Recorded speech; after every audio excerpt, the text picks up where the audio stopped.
Long ago, in a time of darkness and war, when prophecy foretold that from the chaos would rise a great king named Arthur and his mighty court at Camelot. From far and wide came the bravest of warriors, each pledging their swords to defend the kingdom's glory and ensure peace forevermore across its lands. And from among these warriors there stood one, braver and more glorious than all the rest, Sir Lancelot du Lac, heralded the greatest knight of his age. But while all admired the valiant star in their midst, there was a fiery passion that burned deep within another's heart. Alas, Queen Guinevere knew it to be wrong, and fought to keep her desire hidden, until one day she could not bear the agony any longer, and confessed all. To the Queen's surprise, Lancelot did not chide her words, but instead wept, for in his eternal goodness he had not felt a purer love in all his years, and swore to keep Guinevere's secret until his last breath. Tragedy was almost averted that day, were it not for another who watched from the shadows. It was the sorceress Morgana, Arthur's exiled kin. She too yearned deeply, but not for love.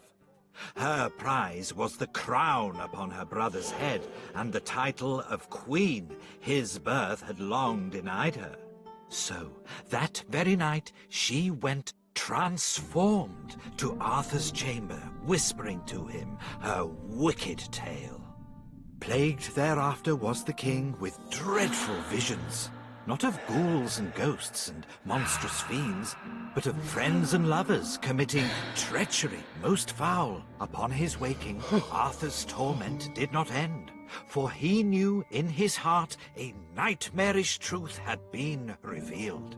The wretched couple was summoned before the king, who, in such pain, could not bear their presence any longer, and declared them outcast, never again to step foot within Camelot's walls. News of this great turmoil quickly spread throughout the realm, and the dark forces, long defeated, stirred once more. And so, Morgana's evil plan was almost done, as she woke dormant terrors to rain down fire on Arthur's fallen kingdom. Finally, the scheming sorceress was poised to take the crown and rule as Camelot's eternal queen. But a deathly shriek cut her triumph short, and with haste Morgana flew to whence the dreaded noise had come.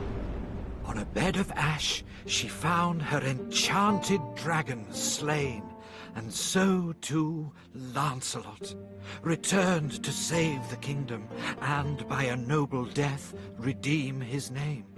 With her evil plan thwarted, Morgana raged, but her punishment was not yet over, for the wizard Merlin appeared in judgment of her crime. He passed sentence and bound Morgana to a wretched form, proclaiming the sorceress forever cursed to roam a world of her undoing.